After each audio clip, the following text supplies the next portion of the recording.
کفار کا مطالبہ تھا کہ حقیقت ان کی آنکھوں کے سامنے آئیں گی تو ایمان لائیں گے، ورنہ نہیں۔ کبھی وہ اللہ تعالیٰ فرشتوں کو دیکھنے کا مطالبہ کرتے کہ ہم پر فرشتے کیوں اتارے گئے،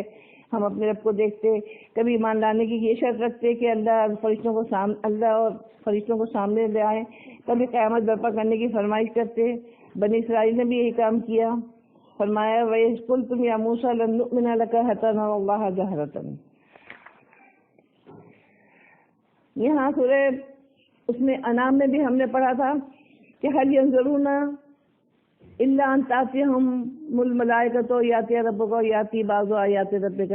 يوم يأتي بعض آيات ربك لا ينفع نفسا ایمانها لم تكن آمنت من قبل، یعنی وہ اس کے سوا کس چیز کا انتظار کر رہے ہیں کہ ان کے پاس فرشتے آئیں یا تیرا رب آئے یا تیرے رب کی کوئی نشانی آئے۔ جس دن تیرے رب کی کوئی نشانی آئے گی کسی شخص کو اس کا ایمان فائدہ نہ دے گا جو اس سے پہلے ایمان نہ لایا تھا۔ یعنی اتنے واضح دلائل کے بعد اب یہی باقی رہ جاتا ہے کہ ان کے پاس اللہ تعالیٰ خود بادل کے صاحبانوں میں آئے، فرشتے بھی، مگر پھر تو کام تمام ہو چکا اور دنیا میں تو ظاہر ہے کہ اور لوگوں کے پاس بھی معاملات لے جائے جاتے ہیں۔ اس وقت سارے معاملات اکیلے اللہ کے سامنے پیش ہوں گے۔ قیامت کے دن اللہ تعالیٰ فرشتوں کے زمین پر اترنے کا ذکر قرآن میں کئی مقامات پر کیا گیا ہے۔ چنانچہ فرمایا وَجَاءَ رَبُّكَ وَالْمَلَكُ صَفًّا صَفًّا، سورہ فجر کی آیت ہے، اور تیرا رب آئے گا فرشتے جو صف در صف ہوں گے۔ اور فرمایا هَلْ يَنظُرُونَ إِلَّا أَن تَأْتِيَهُمُ الْمَلَائِكَةُ يَأْتِيَ رَبُّكَ، اور سورہ انعام کی آیت ہے کہ وہ اس کے سوا کس چیز کا انتظار کر رہے ہیں کہ تیرے پاس کہ ان کے پاس فرشتے آئیں اور یا تیرا رب آئے۔ تمام صحابہ تابعین اللہ تعالیٰ کے نزول پر ایمان رکھتے تھے اور یقین رکھتے تھے کہ جس طرح اللہ کی شان کے لائق ہے کہ وہ رات آسمان دنیا پر اترتا ہے اور قیامت کے دن بھی زمین پر اترے گا، دوسری تمام صفات بھی وہ ان کے ظاہر الفاظ کے مطابق ایمان رکھتے تھے، وہ نہ ان کا کچھ اور مطلب نکالتے جسے تعویل کہتے ہیں، اور نہ یہ کہتے کہ کس طرح اترے گا یا فرض پر کس طرح ہے جسے تکیف کہتے ہیں، نہ وہ اس کے عرض پر ہونے کو یا اس کے اترنے کو اپنی طرح یا کسی مخلوق کی طرح قرار دیتے ہیں جسے تشبیہ کہتے ہیں۔ انہیں ہمیں معلوم ہے کہ اللہ تعالیٰ کی تو مثل کے برابر بھی کوئی چیز نہیں ہے۔ عالم الغیب اللہ تعالیٰ ہے اور علم غیب اللہ ہی کے پاس ہے، جس کو چاہتا ہے عطا کرتا ہے، لیکن ہمارا ایمان یہ ہے کہ ہمیں ہر اس بات پر ایمان لانا ہے جو اللہ تعالیٰ نے فرمائی ہے، جو پیارے نبی نے ہمیں بتایا ہے۔ اللہ تعالیٰ نے لوگوں کے اس بات کے جواب میں پہلے امتوں کو بہت سارے معجزات بھی دیے، اور جیسے قوم سمود، فرعون اور بنی اسرائیل وغیرہ، اور جب آپ صلی اللہ علیہ وسلم کے زمانے میں بار بار یہ مطالبہ ہونے لگا تو اللہ تعالیٰ نے قرآن میں جا بجا ان کا ذکر بھی کیا کہ کس طرح سے لوگوں کو معجزات دیے گئے، معذب قوموں کو کس طرح انہوں نے انکار کیا اور پھر ان کا انجام کیا ہوا۔ اسی چیز کو بتایا جا رہا ہے۔ آگے آیت آ رہی ہے، اعوذ باللہ من الشیطان الرجیم، بسم اللہ الرحمن الرحیم۔ سل پوچھئے بنی اسرائیل سے، کم کتنی آتیناہم دی ہم نے ان کو، من آیت نشانیاں بینہ روشن کھلی واضح، ومن یبدل اور جو بدل ڈالے نعمت اللہ نعمت اللہ کی، من بعد اس کے جو آئے، ما جاءتہ جو آئے اس کے پاس، تو فإن اللہ تو بے شک اللہ تعالی شدید العقاب سخت عذاب دیتا ہے۔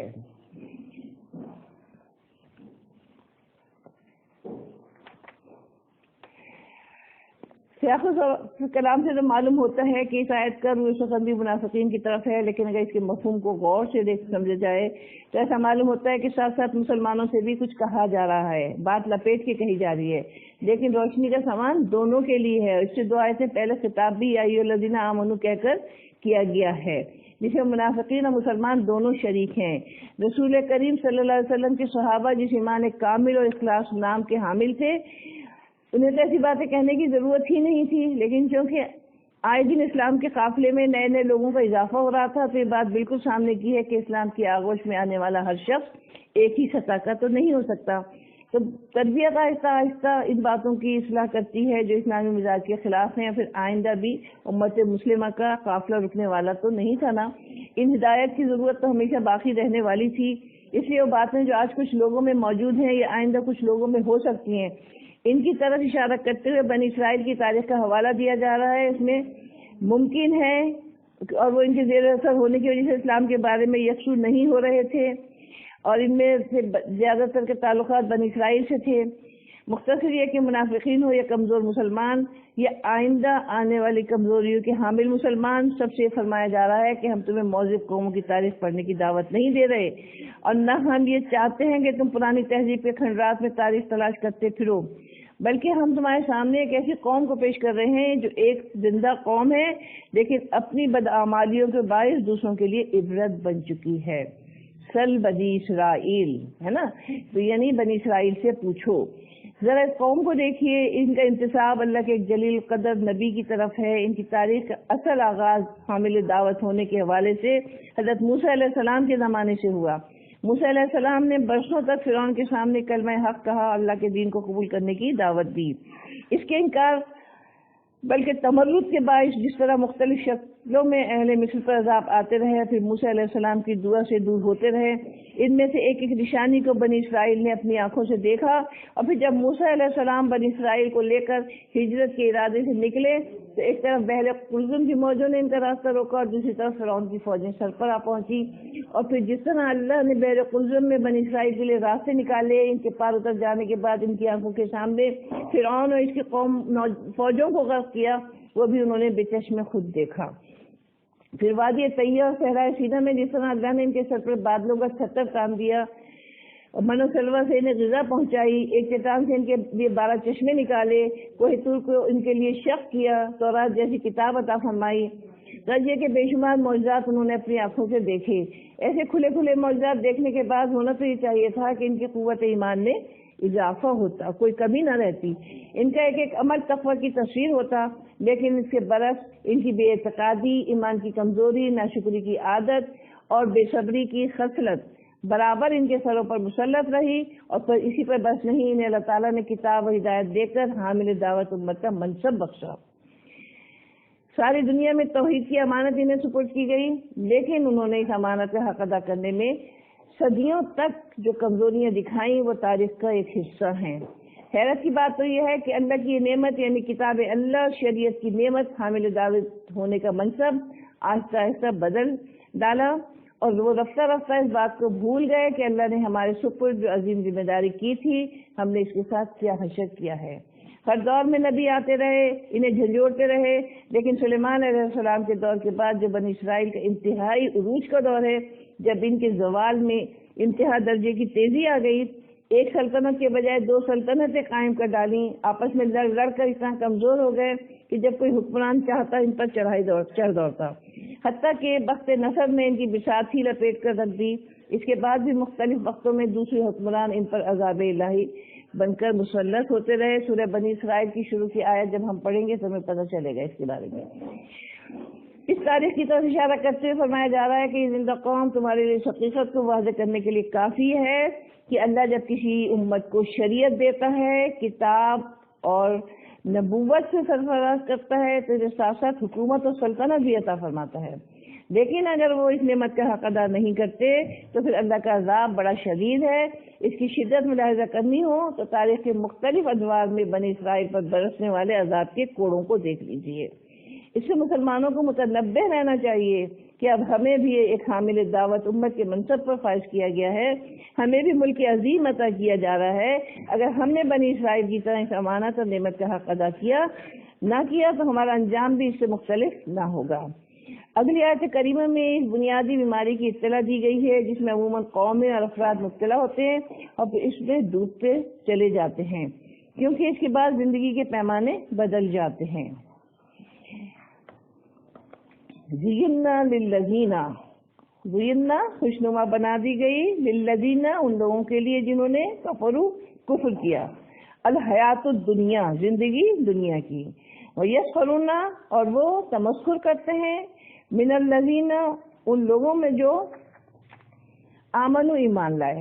والذین اور وہ لوگ جو اتقوا پرہیزگار ہوئے، فوقہم بالاتر ہوں گے، غالب ہوں گے انشاءاللہ یوم القیامت قیامت کے دن، واللہ یرزق من یشاء بغیر حساب اور اللہ تعالیٰ رزق دیتا ہے جسے چاہتا ہے بغیر حساب۔ یقیناً یہاں بتایا گیا کہ اللہ تعالیٰ کیا فرما رہے ہیں کہ خوشنما بنا دی گئی، کس کے لیے زندگی؟ جو لوگ انکار کرنے والے ہیں، اللہ تعالیٰ کی ماننے والے نہیں ہیں۔ انکار کرنے کا مطلب کیا ہے؟ یعنی کفر کرنے والے ہیں۔ دعوت اللہ اور غلبہ دین کی خاطر انبیاء کرام کی جد و جہد، ان کی قربانیوں، ان کے اشار خلوص، ان کے مدعین کی وفاشاریوں کو دیکھتے ہوئے بعض دفعہ حیرانی ہونے لگتی ہے کہ آخر یہ دعوت کفار کے لیے قابل قبول کیوں نہیں؟ اس دعوت کو نفوذ اختیار کرنے میں اس قدر تاخیر کیوں؟ ایسا بھی ہوا ہے کہ بعض انبیاء کرام کی طویل جد و جہد گنتی کے صاحب ایمان پیدا کر سکنے میں کامیاب ہوئی، لیکن اب جب ہم اس حقیقت کو غور کرتے ہیں جس کا اس آیت کریمہ میں ذکر فرمایا گیا تو ہماری حیرانی ختم ہو جاتی ہے۔ ایک شخص جو من مرضی کی زندگی گزارتا ہے، ہر معاملے میں اس کی خواہشات اس کی رہنما ہوتی ہیں، حیوانوں کی طرح کھانا پینا عیش کرنا اس کی زندگی کا مقصد بنا رہتا ہے، کسی کی حق تلفی حق شکنی کرنا اس کے لیے کوئی تکلیف دہ بات نہیں ہوتی، وہ صرف عزت اور لذت کے فلسفے پہ یقین رکھتا ہے، وہ زندگی میں زندگی سے محظوظ ہونا زندگی کا اصل ہدف سمجھتا ہے، اس کے نزدیک اپنی خواہشات کو حاصل کرنا اصل مقصد ہے، اس کے علاوہ کوئی اور اجتماعی ذمہ داری، کوئی اخلاقی قدر، کوئی انسانی حق، کوئی روحانی فلسفہ، کائنات کے بارے میں کوئی سوال، خالق کائنات سے متعلق کوئی سوچ، زندگی کی ابتدا انتہا کے بارے میں کوئی فکر اس کے دل و دماغ پر دستک نہیں دیتی۔ ایسے آدمی کو جب پیغمبر اچانک اللہ پر ایمان کی دعوت دیتا ہے تو اس کے ذہن میں نئے نئے سوالات اٹھاتا ہے، اسے زندگی کے مقاصد کی طرف متوجہ کرتا ہے، اسے سامنے حقوق و فرائض کا در کھولتا ہے، اسے سمجھاتا ہے کہ تم یہاں صرف کھانے پینے اور عیش عشرت کے لیے نہیں بھیجے گئے ہو بلکہ تمہیں خاص مقصد کے لیے بھیجا گیا ہے۔ یہ بڑی آسان سی بات ہے اور بہت سمجھ میں آنے والی بات ہے کہ آپ کسی ایسے شخص کو دیکھ لیجئے جس کو اللہ تعالیٰ نے بہت اچھی طرح سے نوازا ہوا ہے، خوب آرام میں پڑا ہوا ہے، اللہ تعالیٰ نے اولاد بھی دی ہے، عزت بھی دی ہے، شہرت بھی دی ہے، سب کچھ دیا ہے، لیکن جب اسے یہ کہا جائے کہ تم اللہ تعالیٰ کی مانو یعنی ایمان لاؤ تو کہتا ہاں ہم تو مسلمان ہیں، کلمہ پڑھ کے سناتے ہیں آپ کو، لیکن تمام زندگی کے جو اعمال ہیں اس کے وہ کیسے ہیں؟ وہ تمام ایسے اعمال ہیں جو اللہ تعالیٰ کو سخت ناراض کرنے والے ہیں، پیارے نبی صلی اللہ علیہ وسلم کی ناراضگی کا سبب ہے۔ تو کس لیے؟ کیونکہ وہ اپنی زندگی میں مگن ہے اور بہت زیادہ مطمئن ہے۔ اللہ تعالیٰ نے یہ بتا دیا کہ زُيِّنَّا لِلَّذِينَ كَفَرُوا، یعنی ان لوگوں کو زینت دے دی گئی، ان کے لیے خوشنما بنا دیا گیا دنیا کی زندگی، یعنی اب وہ اسی میں مست ہیں، مگن ہیں، ان کو ہر چیز وہی اچھی لگتی ہے جو ان کے پاس ہے، ان کو اللہ کی راہ میں کچھ خرچ کرنا اچھا نہیں لگتا، اللہ کی راہ میں چلنا اچھا نہیں لگتا، اس کی راہ میں تکلیف اٹھانی اچھی نہیں لگتی، یہاں تک کہ اللہ تعالیٰ کے سامنے ان کو سر جھکانا بھی پسند نہیں آتا۔ اگر اللہ کے سامنے سر جھکاتے بھی ہیں تو دیکھا دیکھی مارا ماری۔ تو یہاں اسی چیز کی اللہ تعالیٰ نے تصویر کھینچی ہے۔ یہاں کہا جا رہا ہے کہ اللہ تعالیٰ فرما رہے ہیں کہ تمہارا اپنی ذات تمہارا اپنا مقصود نہیں ہے بلکہ اللہ کی ذات اور اس کا دین تمہارا مقصد ہے، یعنی اللہ تعالیٰ نے دنیا میں انسان کو بھیجا کس لیے ہے؟ لیبلوکم ایکم احسن عملا، اللہ تعالیٰ نے موت و زندگی ایجاد کی کس لیے؟ تاکہ آزمائے کہ تم میں سے کون بہتر عمل کرتا ہے، کون اچھا عمل نہیں کرتا۔ یعنی زندگی کا مقصد کیا ہے؟ کہ اللہ تعالیٰ نے امتحان بتایا تاکہ تمہیں آزمایا جائے۔ اب اس میں آپ دیکھیں کہ اگر آپ اس طرف آتے ہیں کہ ہماری زندگی کا مقصد ہے، اللہ تعالیٰ نے ہمیں دنیا میں بھیجا ہے، ہمیں یہاں آزمائش بھی ہے، ہمارے امتحان ہے اور ہمیں ایک وقت اللہ تعالیٰ کے پاس جانا ہے، اپنے پیپر جو ہم نے دیا ہے یہاں پر اس کا ہمارا رزلٹ ملے گا، تو ہماری زندگی اور ہوگی۔ اور اگر ہم یہ سوچیں گے کہ دنیا ہے، دنیا میں رہنا ہے، کھانا پینا ہے اور مر جانا ہے، تو ہماری زندگی اور ہوگی۔ تو یہاں اسی چیز کو ایک شاعر نے بھی خوب اچھا سا کہا ہے، یہ قدم قدم بلائیں یہ سواد کوئے جانا، وہ یہیں سے لوٹ جائے جسے زندگی ہو پیاری، یعنی اللہ تعالیٰ کی راہ میں آئیں گے تو لازمی بات ہے مخالفتیں بھی سہنی پڑیں گی، خواہشیں کو کچلنا بھی پڑے گا، خواہشات نفسانی بھی کچلنی پڑے گی، گھر والوں سے بھی وہ لینا پڑے گا، اور یہاں تک کہ اپنی ذات کی نفی کر کے ہم اس راہ پر چلیں گے۔ یہی وہ حقیقی کشمکش ہے جو دنیا کے فرشتانوں یعنی کافروں کو آخرت کی طرف دعوت دینے والوں کے قریب نہیں آنے دیتی۔ یعنی آپ دیکھیے کہ کس طرح سے مختلف ایک ہی گھر کے لوگ ہوتے ہیں، ایک ہی بہن بھائی ہوتے ہیں، ایک ہی ماں باپ کے اولاد ہوتے ہیں، لیکن نظریے کی بات آتی ہے جہاں وہاں آپ دیکھیے کہ کتنا فرق ہو جاتا ہے۔ یعنی آخرت کس مسافر اور جنت اور اس کی نعمتوں کے دعوے دار اپنے پاس سوائے محرومیوں کے اور کچھ نہیں رکھتے ہیں۔ لوگوں کا خیال ہے کہ اللہ اللہ کرتے ہیں، آخرت کی ان کو فکر ہے، دنیا کی ان کو وہ نہیں ہے، بیوقوف لوگ ہیں، ان کے پاس یہاں پر کچھ نہیں ہے۔ اور یہ لوگ جو ہے معاشرے کے نہایت گرے پڑے لوگ، مالی اعتبار سے نہایت نادار اور معاشرتی اعتبار سے نہایت بے کس اور سیاسی اعتبار سے نہایت بے اثر اور ظاہری وجاہتوں کے اعتبار سے درویش اور مسکین، ہمیں جس مستقبل کی نوید دے رہے ہیں مستقبل اسی طرح کا ہوگا جس طرح کے یہ لوگ ہیں۔ چنانچہ جب مسلمان انہیں غلبہ دین کے نتیجے میں ملکوں کے ہاتھ آ جانے کی خبر دیتے تھے تو ان کا مذاق اڑاتے تھے کہ یہ ہیں کل کے حکمران جنہیں آج جوتا پہننے کو نہیں ملتا۔ غزوہ احزاب میں ہم دیکھتے ہیں کہ جب آپ صلی اللہ علیہ وسلم نے ایک چٹان پہ کدال ماری اور ان کو سارا کچھ دکھایا گیا تو آپ صلی اللہ علیہ وسلم نے قیصر و کسریٰ کے محل فتح ہونے کی نوید دی اور سارا کچھ بتایا تو کیا کہتے تھے کہ باتھ روم جانے کی تو اجازت نہیں ہے اور یہ بات کر رہے قیصر و کسریٰ کو فتح کرنے کی۔ تو یہاں اسی چیز کو بتایا جا رہا ہے کہ جو آخرت پہ یقین نہیں رکھتے، اللہ تعالیٰ کی طاقت پہ یقین نہیں رکھتے تو اسی طرح سے مذاق اڑاتے ہیں۔ جب ان کے سامنے جنت کی نعمتوں کا ذکر کرتے ہیں تو تمسخر کرتے کہ ماشاءاللہ یہ ہیں جنت کے وارث جنہیں دو وقت کھانا نصیب نہیں ہوتا۔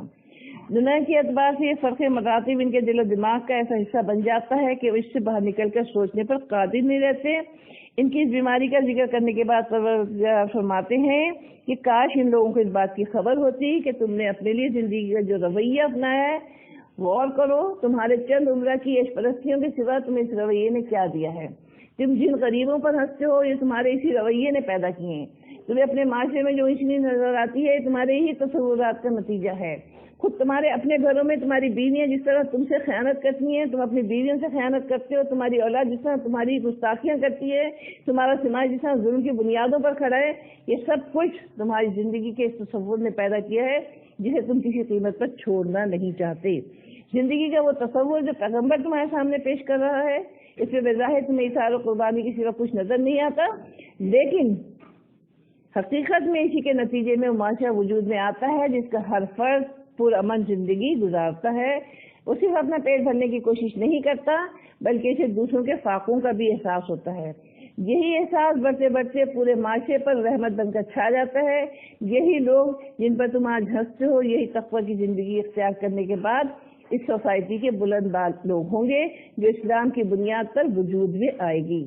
یہی لوگ ہوں گے جو قیامت کے دن ان تمام لوگوں سے برتر ہوں گے جو آج انہیں حقارت کی نگاہ سے دیکھتے ہیں۔ یعنی دنیا کی زندگی میں بھی اللہ ان کو عزت دے گا اور انہی سے عزت کا صحیح مفہوم وجود میں آئے گا اور آخرت میں ان کے مقام و مرتبے کا اندازہ کرنا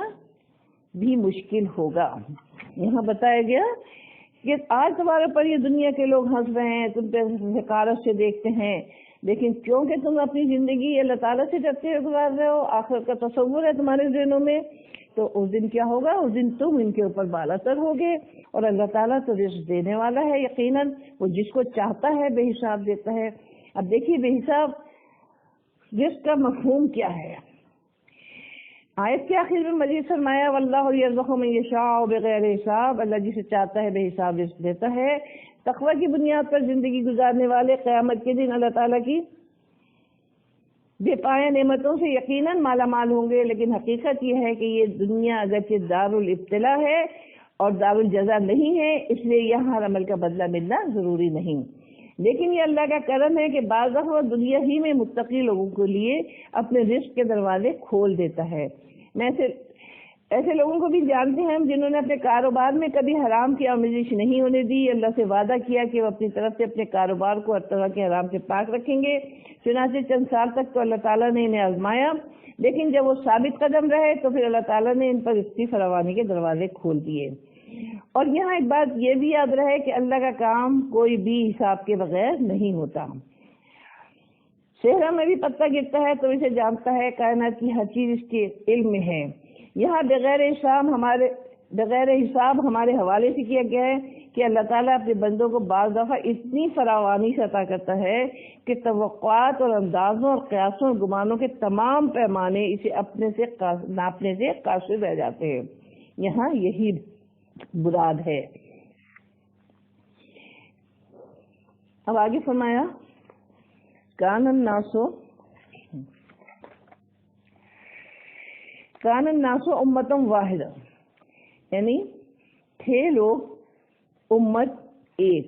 فبعث اللہ النبیین، پھر بھیجے اللہ تعالیٰ نے نبی،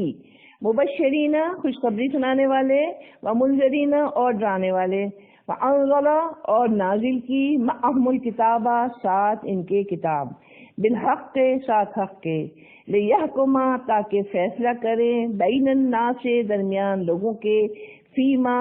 جس میں اختلاف کیا انہوں نے، فیہ اس میں،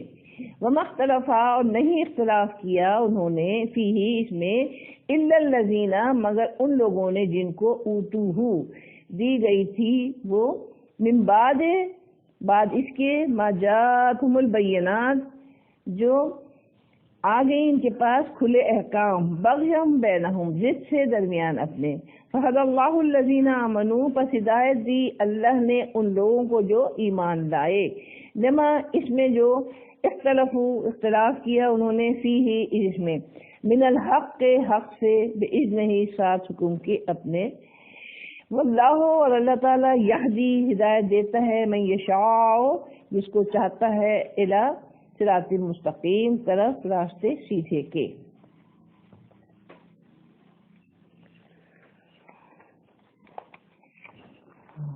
اس آیت کریمہ میں انسانی تاریخ کے بارے میں مختلف قوموں کے نام نہاد دانشوروں نے ہدایت و ضلالت کے اعتبار سے جو مفروضے قائم کر رکھے ہیں اور پھر ان پر مختلف عمارتیں اٹھا رکھی ہیں، ان پر ایک پہلودار طریقے سے گفتگو فرمائی گئی۔ بعض حقائق سے اس طرح پردہ اٹھایا گیا کہ غور کرنے والوں کے لیے بہت کچھ عبرت اور ہدایت کا سامان ہے۔ ہم نے پڑھا کہ سب سے پہلے انبیاء کرام کی دعوت کے دو مقاصد بیان کیے گئے،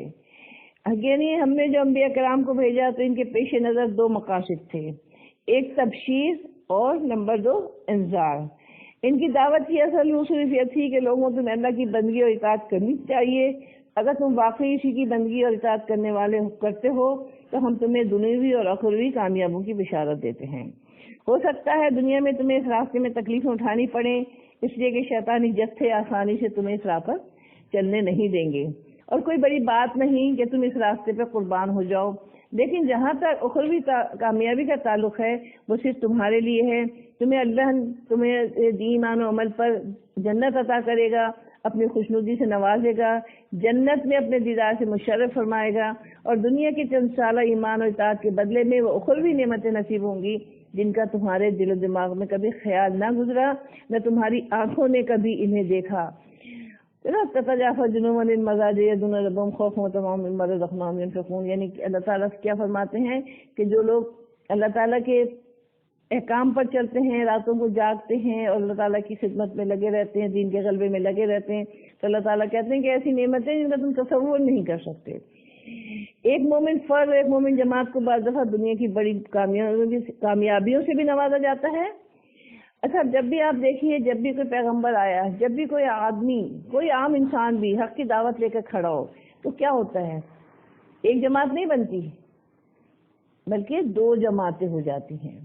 ایک ماننے والی ایک نہ ماننے والی۔ جب اللہ تعالیٰ نے دنیا تخلیق کی اس وقت کیا تھا؟ ایک ہی امت تھی، رفتہ رفتہ بگاڑ پیدا ہوا لوگوں میں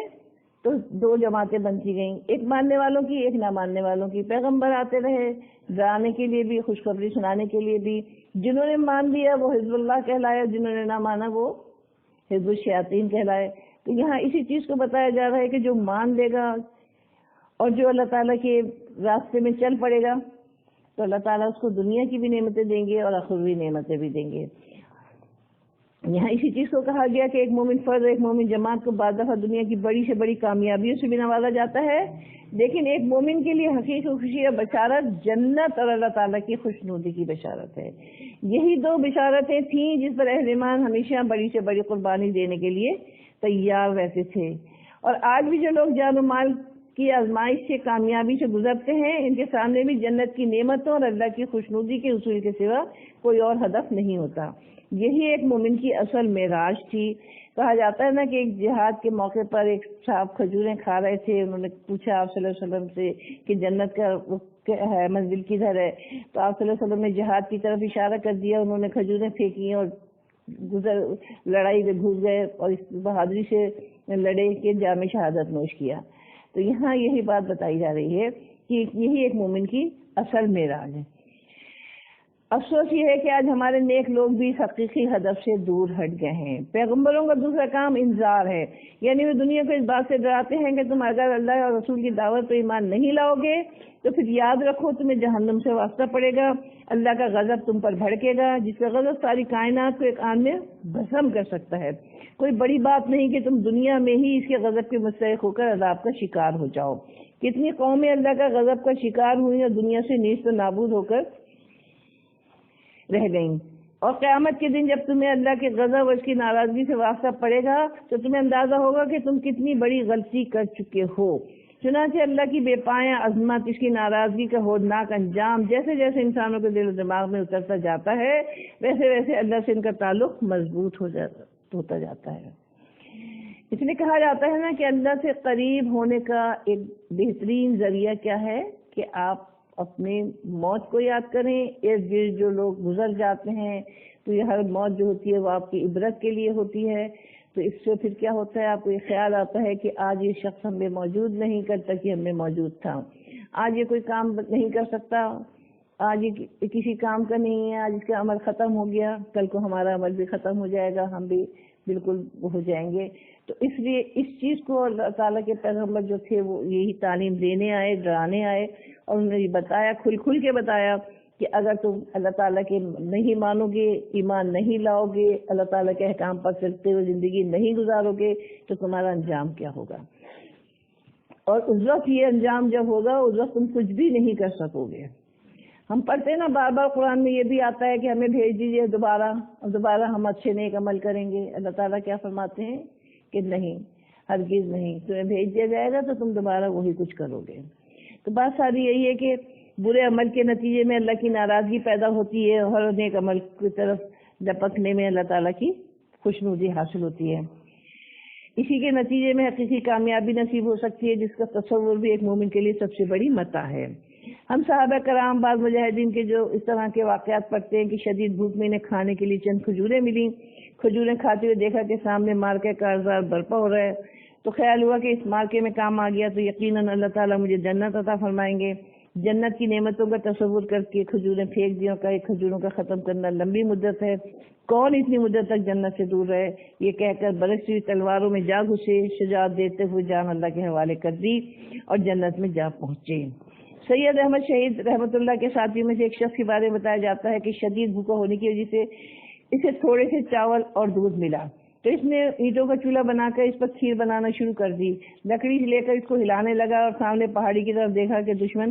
گولیاں برساتا ہوا آگے بڑھ رہا ہے۔ اپنے آپ کو خطاب کر کے کہنے لگا، دیکھ سامنے جنت سے حوریں اشارہ کر رہی ہیں کہ جلدی پہنچو، ہم تمہاری منتظر ہیں، اور کہا میں کھیر پکانے کھانے میں وقت ضائع کروں گا تو جنت میں پہنچنے میں تاخیر ہو جائے گی، بھوکا رہنا منظور ہے لیکن یہ تاخیر گوارا نہیں۔ چنانچہ لڑتے ہوئے جان دے دی اور اپنی منزل پر جا پہنچے۔ اللہ کے نبیوں کی دعوت ان دو بنیادوں پر اٹھائی گئی ہے، لیکن ہماری دینی تنظیموں، ہمارے مبلغین نے حالات کی نزاکت کو دیکھتے ہوئے دنیوی اسلامی برکات کے مضمون کو اس کثرت سے بیان کرنا شروع کیا کہ دنیوی برکات دینوی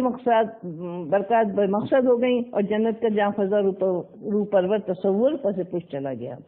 اس کے بعد آیت کریمہ میں فرمایا گیا کہ اللہ نے نبیوں پر کتابیں اتاری، ان کی دینی ضرورت کے مطابق وہ تمام حقائق ان پر کھولے جن میں وہ اب تک اختلاف کر رہے تھے، صراط مستقیم کی ایک ایک ضرورت اور نزاکت کو واضح کیا جس کو کھو دینے کے باعث انسان گمراہی کے راستے پر پڑ گئے تھے۔ انہوں نے عقائد، احکام، معاملات میں اپنی طرف سے اختلاف کے جو راستے نکالے ان کی حقیقت ان پر واضح فرمائی، لیکن عجیب بات یہ ہے کہ بجائے اس کے کہ اختلاف کرنے والے اس رہنمائی سے فائدہ اٹھا کر اپنے اختلافات سے طائب ہو جاتے، انبیاء کرام کی دینی رہنمائی کو قبول کر کے صراط مستقیم پر چل نکلتے ہیں، انہوں نے یکسر اس ہدایت کو ماننے سے انکار کر دیا۔ انبیاء کرام نے اپنی دعوت کی ایک ایک بات کتابوں کے بیان کردہ ایک ایک حکم پر دلائل فراہم کیے، ان کے تمام اشتباہات کو ایک ایک کر کے ختم کرنے کی کوشش کی، ان کے ایمان کی پختگی یا ایمان کی آسانی کے لیے معجزات دکھائے، لیکن جس مخالفین کو ایمان نہ لانا تھا وہ کسی طرح بھی اپنی جگہ سے ہٹنے کے لیے تیار نہ ہوئے۔ اور یہ بات انسانی زندگی کے قرون اولیٰ ہی کی نہیں بلکہ ہر دور کی کہانی ہے، کیونکہ انسانوں نے ہدایت اور ضلالت کا جتنا سفر بھی کیا ہے اس میں ہر جگہ یہی حقیقت کار فرما دکھائی دیتی ہے کہ انسانوں کا بگاڑ جب حد سے بڑا تو اللہ تعالیٰ نے نبی اور رسول بھیجے، انہوں نے اپنی دلاویز شخصیت، بے عیب کردار، دل میں اتر جانے والے دلائل، گم کر دینے والے معجزات سے اپنی دعوت کو مؤثر بنایا، لیکن ان تمام بے پناہ کوششوں کے باوجود ایمان نہ لانے والوں کو راہ راست پر نہ لایا جا سکا۔ تاریخ مذاہب کا طالب علم اس صورتحال کو دیکھ کر حیران رہ جاتا ہے کہ آخر یہ راز کیا ہے۔ کسی بات کو سمجھنے اور ماننے کے لیے علمی دلائل کی ضرورت ہوتی ہے، اور ایسے دلائل کو تسلیم کرنے کے لیے جو حواس اور عقل سے ماورا ہوں، ایک ایسے مخبر، رہنما اور ہادی کی ضرورت ہوتی ہے جس نے کبھی جھوٹ نہ بولا ہو، جس کی سیرت و کردار میں کوئی جھول نہ ہو۔ لیکن یہ تمام ضرورتیں پوری ہو جائیں تو اسے مان کر نہ دینا، یہ وہ سوال ہے جس کا کوئی جواب سمجھ نہیں آتا۔ یہاں فرمایا گیا کہ بغیم بینہم، یعنی انسانی گمراہی کا اصل سبب بغیم بینہم۔ پروردگار نے اس کا جواب دیتے فرمایا بغیم بینہم، آپس کی ضد کی وجہ سے، یعنی ان کا ایمان نہ لانا کسی دلیل، کمزوری یا دعوت کی نارسائی کی وجہ سے نہ تھا، بلکہ صرف ایک سبب تھا کہ لوگ جس گروہی انانیت اور عصبیت میں مبتلا تھے، جس تفاخر کے مرض کا شکار تھے، وہ انہیں پیغمبر کی دعوت کو قبول کرنے نہیں دیتا۔ آپ دیکھیے، ہمیشہ کوئی بات جو نہیں مانتا نا کسی کی، تو کس وجہ سے نہیں مانتا؟ وہ یہ سمجھتا ہے کہ میں زیادہ طاقتور ہوں، میں زیادہ عقل مند ہوں، مجھے زیادہ کچھ آتا ہے، اس لیے وہ کسی کی بات نہیں مانتا۔ یعنی تکبر ہدایت کی راہ پر چلنے کے لیے سب سے زیادہ مانع ہے، سب سے زیادہ مؤثر قوت ہے کہ تکبر جو انسان کو ہدایت پر چلنے نہیں دیتی۔ یہی بات آپ صلی اللہ علیہ وسلم کے زمانے میں بھی ہوئی۔ ابو جہل نے ایک سے زیادہ مرتبہ یہ بات کہی کہ میں محمد صلی اللہ علیہ وسلم کو جھوٹا نہیں کہتا، مجھے معلوم ہے کہ انہوں نے جھوٹ کبھی نہیں بولا، لیکن مشکل یہ ہے کہ بنی ہاشم بھی ہماری طرح قبیلہ ہے، ہم نے ہمیشہ ان سے برابری کے لیے بڑھ چڑھ کے کارنامے سر انجام دیے، انہوں نے شجاعت کی، داستانیں رقم کی تو ہم نے بھی کی، انہوں نے ثقافتیں کی تو ہم نے بھی کی، انہوں نے حاجیوں کی خدمت کی تو ہم نے بھی کی، انہوں نے بیت اللہ کے حقوق ادا کیے، ہم نے بھی کیے۔ اب جب کہ ہم ان کے کاندھے سے کاندھے ملا کر کھڑے ہو گئے تو یہ کہنے لگے کہ ہمارے خاندان میں نبوت آ گئی ہے، اب اگر ہم ان کے نبی کو تسلیم کر لیں گے تو ایک ایسا اعزاز اور امتیاز ہے جس میں ہم کبھی ان کے برابر نہیں ہو سکتے۔ اس کا مطلب یہ ہوگا کہ ہم خاندانی طور پر ان کی برابری کرنے سے محروم ہو گئے، اور یہ بات میں کبھی برداشت نہیں کر سکتا۔ تو یہاں اسی کو فرمایا کہ بغیم بینہم۔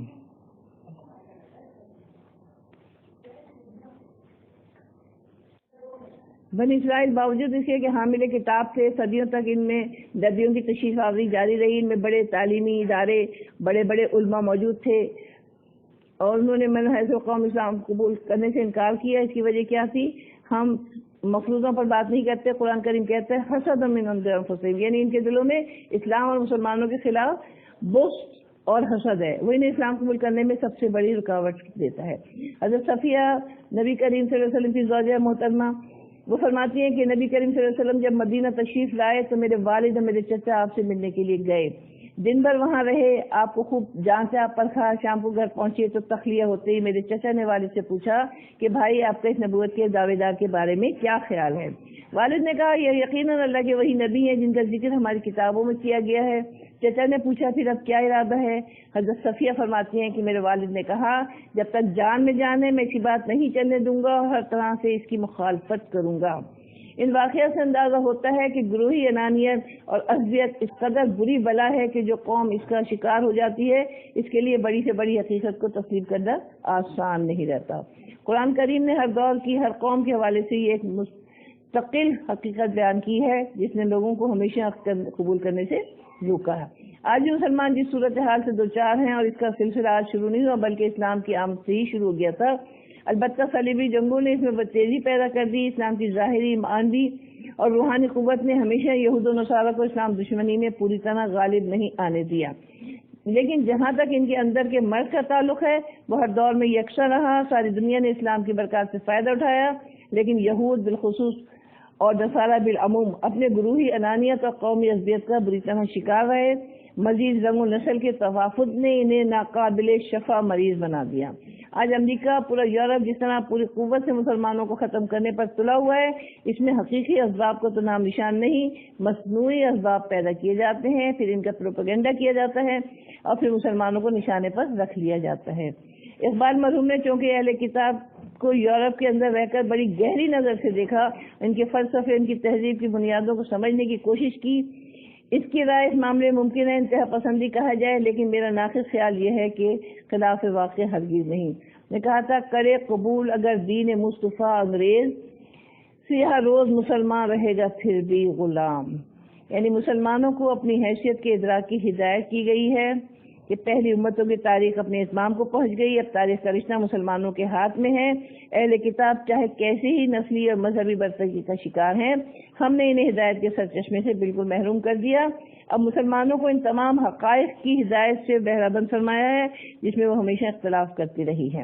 آپ صلی اللہ علیہ وسلم کی تشریف آوری، قرآن حکیم کے نزول سے اور آخری ہدایت اور آخری شریعت مسلمانوں کے سپرد کی گئی جو قیامت تک کے انسانوں کے لیے مینار نور رہے گی۔ اب نیا نبی اور نئی کتاب تو کوئی نہیں آئے گی، لیکن ہدایت کی تمام ضرورتیں قیامت تک اسی کتاب سے پوری ہوں گی، اور آپ صلی اللہ علیہ وسلم کا اسوہ حسنہ ہر دور کے لیے مشعل راہ ثابت ہوگا انشاءاللہ۔ اس لیے مسلمانوں کو اپنی خصوصی حیثیت کو سمجھ کر اپنی ذمہ داری کا احساس کرنا چاہیے کہ انہوں نے اگر پہلی امتوں کی طرح اختلافات پیدا کرنے کی کوشش کی تو نہ صرف یہ کہ وہ خود ہدایت سے محروم رہ جائیں گے، بلکہ پوری نوع انسانی کی ہدایت کی جو عظیم ذمہ داری ان پر ڈالی گئی ہے اس کے ادا نہ کرنے کا وبال بھی ان پر رہے گا۔ ایک بات ضرور یاد رکھنی چاہیے کہ پوری دنیا کو ہدایت دینا اور ان کی دینی ضرورتوں کو پورا کرنا، اس کے لیے ان کے سامنے دعوت پیش کرنا، یہ کوئی آسان کام نہیں۔ آپ صلی اللہ علیہ وسلم نے جب تک مکہ میں یہ کام کیا تو کوئی ایسی اذیت اور تکلیف ایسی نہیں جس کا ہدف حضرت صلی اللہ علیہ وسلم کی ذات گرامی اور مسلمانوں کو نہ بنایا گیا ہو۔ پھر اسی ذمہ داری کے ساتھ جب ہجرت کر کے آپ مدینہ تشریف لاتے ہیں تو مدینے کی سرزمین میں بھی ایک بھٹی کی طرح سلگ اٹھی۔ وہاں کے اہل کتاب و منافقین نے ہمیشہ آپ کو پریشان رکھا، آپ صلی اللہ علیہ وسلم کو،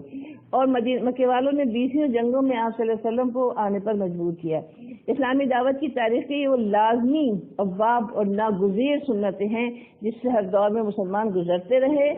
اور جب بھی یہ دعوت اللہ کا کام کیا جائے گا تو انہی جان گسر مراحل سے گزرنا پڑے گا۔ چنانچہ اگلی آیت کریمہ میں اسی حقیقت کی طرف اشارہ کرتے ہوئے مسلمانوں کو واضح ہدایت دی جا رہی ہیں۔ آخر آیت کریمہ کے آخر میں بِإِذْنِهِ کا لفظ اور بات کا جملہ خصوصی توجہ چاہتا ہے۔ ایسا لگتا ہے کہ اس میں روح سخن شاید اہل کتاب کی طرف ہے۔ اس کا مطلب یہ ہے کہ آپ صلی اللہ علیہ وسلم جس نبوت کی دعوت دے رہے ہیں اور جس کتاب کو لوگوں کے سامنے پیش کر رہے ہیں یہ آپ کی ذاتی پسند نہیں، اور نہ آپ اس کے موجز اور مصنف ہیں، اور نہ یہ ذمہ داری آپ نے خود سے اختیار کی ہے، بلکہ اس کی ذمہ داری کے پیچھے اللہ کا حکم، اس کا اذن، اس کی توفیق اور اس کا اختیار کار فرما ہے۔ اس لیے اہل کتاب اگر آپ صلی اللہ علیہ وسلم کی دعوت میں انکار کریں یا آپ پر تنقید کریں تو انہیں اچھی طرح سمجھ لینا چاہیے کہ ان کی مخالفت تنقید کا ہدف کون ہے۔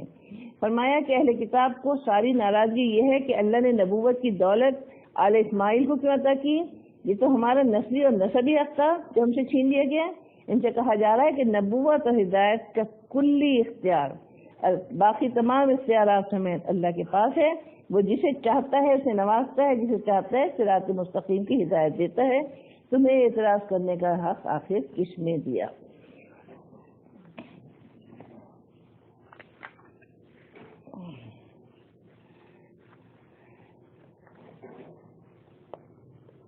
پچھلی آیت میں اللہ تعالیٰ نے کفار کے لیے حیات دنیا کی مزین کیے جانے کا ذکر فرمایا، بنی اسرائیل کے باہمی اختلاف کا باعث بھی حسد، ضد اور سرکشی بیان فرمایا جو عموماً مال سے پیدا ہوتے ہیں۔ اسی پر صحابہ کرام نے سوال کا ذکر فرمایا کہ وہ اس فتنے سے بچنے کے لیے کیا خرچ کریں۔ تو آگے ہم پڑھیں گے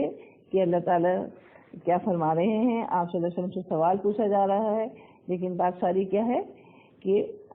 لازمی بات ہے کہ آپ صلی اللہ علیہ وسلم سے سوال پوچھے جاتے تھے اور قرآن کے ذریعے آپ صلی اللہ علیہ وسلم جواب بھی دیا کرتے تھے، تو یہاں اس کو پوچھا جا رہا ہے کہ اب ہم کیا کریں، یعنی ہم کس طرح سے اس چیز سے بچیں۔ تو یہاں بتایا جا رہا ہے کہ اس کا یہ بھی آ رہا ہے، اس لیے آگے یہ بھی ہم پڑھیں گے کہ جنت میں داخلہ اتنا آسان نہیں ہے۔ تم کیا سمجھتے ہو کہ جنت میں ایسے ہی چلے جاؤ گے؟ جنت میں جانے کے لیے بڑی مصیبتیں اٹھانی ہیں۔ تو لازمی بات ہے ہمیں بھی یہ سوچنا چاہیے، خیال کرنا چاہیے، اپنا محاذہ کرنا چاہیے۔ جنت کی خواہش کس کو نہیں ہوتی؟ لازمی بات ہے ہر مسلمان چاہتا ہے، جنت کی طلب اس کو ہوتی ہے، لیکن ہماری زندگی کا مقصد بھی یہی ہے کہ رضائے الہی کا حصول اور جنت کا حصول۔ تو اسی مقصد زندگی اس کو بنائیں ہم اپنی اس خواہش کو، اور اس کے لیے ہم دن رات اپنے آپ کو کھپائیں گے تو جب بھی ہم اللہ تعالیٰ کے دربار میں سرخرو ہوں گے اور لازمی بات ہے جنت کی مستحق ٹھہریں گے۔ اللہ تعالیٰ سے دعا ہے کہ ہم سب کو سیدھے راستے پر چلنے کی توفیق عطا فرمائے، غلبہ دین کی جدوجہد کرنے والوں میں شامل فرمائے، ہم سے وہ کام لے لے جس کے لیے اس نے ہمیں اتنی عمر دی، اتنے وسائل دیے، صحت دی، سب کچھ عطا فرمایا جو ہم گننا چاہیں تو نہیں گن سکتے۔ اللہ تعالیٰ ہم سب کو اس راہ میں کھپانے والا بنا دے اور ہماری کوششوں کو اللہ تعالیٰ قبول فرمائے. وآخر دعوانا الحمدللہ رب العالمین. سبحانک اللہم و بحمدک نشہد ان لا الہ الا انت نستغفرک ونتوب الیک.